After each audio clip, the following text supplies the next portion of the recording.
Au cours des 50 dernières années, le Québec a constitué un réseau solide et diversifié de représentation à l'étranger afin de faire avancer ses intérêts à travers le monde.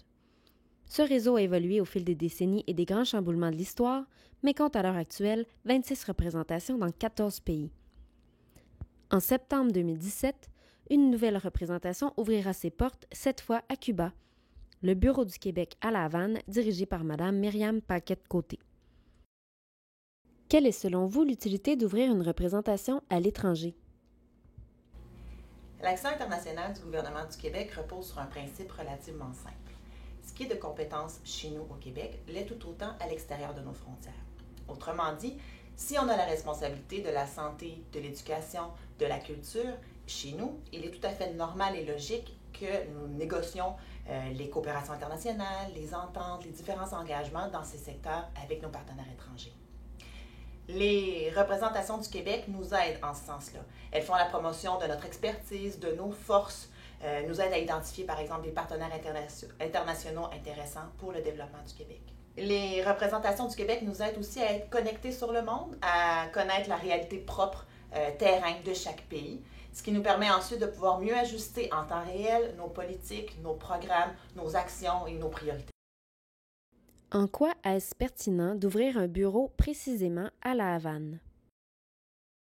Il y avait une demande.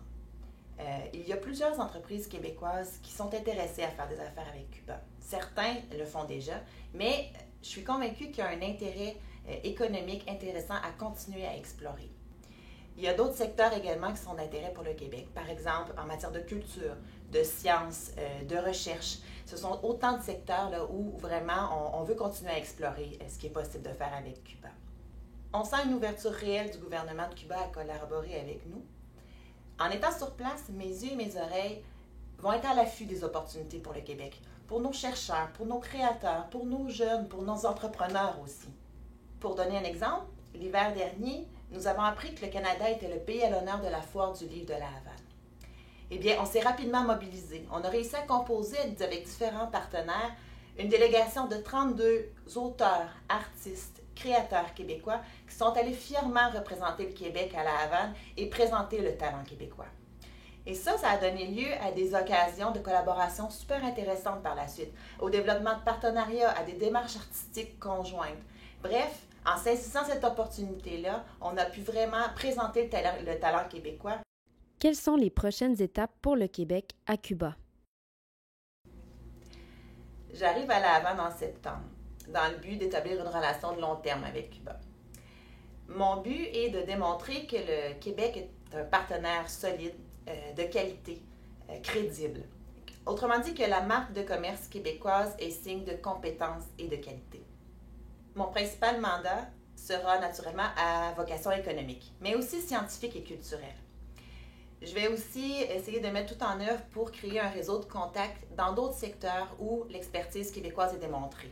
C'est certain qu'on ne peut pas tout faire. On a une petite équipe sur place, donc il va falloir prioriser avec nos partenaires.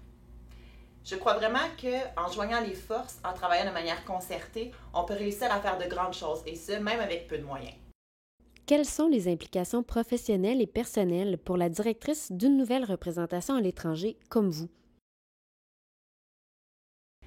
C'est du 24/7, vraiment. Tout est à faire, tout est nouveau, tout est à construire. Donc, des défis, il y en a plein, ça c'est certain. Mais on a déjà des partenaires géniaux, tant au Québec qu'à Cuba. Des gens qui, comme moi, y croient vraiment.